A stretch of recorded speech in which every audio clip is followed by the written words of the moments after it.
বছর কয়েক ধরে ঈদে ঢাকাই সিনেমার মুক্তির জোয়ার চলছে। ঈদে মুক্তির মিছিলে যোগ হয়েছে জসিমউদ্দিন জাকিরের মায়া দ্য লাভ। পুরো বছর জুড়ে সিনেমা মুক্তির কাজ এগিয়ে নেওয়া হয় শুধুমাত্র ঈদকে ঘিরে।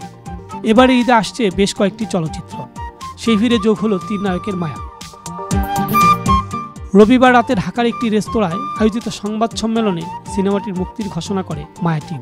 অনুষ্ঠানে ছবিটির ট্রেলারও উন্মোচন করা হয়। অনুষ্ঠানে সাইমন সাদিক, জিয়াউল রোশান, শবনম ইয়াসমিন বুবলি, পরিচালক জসিমউদ্দিন জাকির ও প্রযোজক আলিনুর আশিক ভুইয়া সহ চলচ্চিত্রের অভিনয় শিল্পীরা উপস্থিত ছিলেন।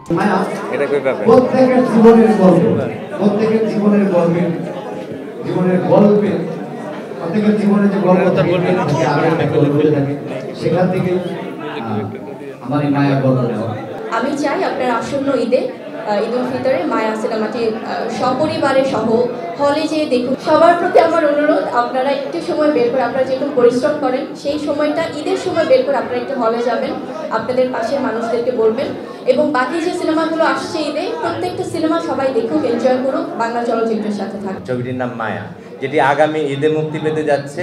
আমি বিশ্বাস করি যারা ভালোবাসায় ভাসতে চান, মায়ায় জড়াতে চান, মায়া থেকেই ভালোবাসার উপলব্ধি নিতে চান, সেই সিনেমা দেখবার জন্য অবশ্যই আপনার পাশের প্রেক্ষাগৃহে গিয়ে মায়া সিনেমাটি দেখতে হবে। কারণ আমরা সবাই মায়ায় থেকে সিনেমাটায় অভিনয় করবার বা কাজ করবার চেষ্টা করেছি। দেশে না থাকার কারণে প্রচারণায় অংশ নিতে পারেননি সিনেমাটির আরেক অভিনেতা আনিসুর রহমান মিলন। দূর দেশ থেকে সিনেমাটির জন্য শুভকামনা জানিয়ে সবাইকে অনুরোধ করেছেন প্রেক্ষাগৃহে গিয়ে সিনেমাটি দেখার জন্য। ফরিদুল ইসলাম অপু, আনন্দ টিভি, ঢাকা।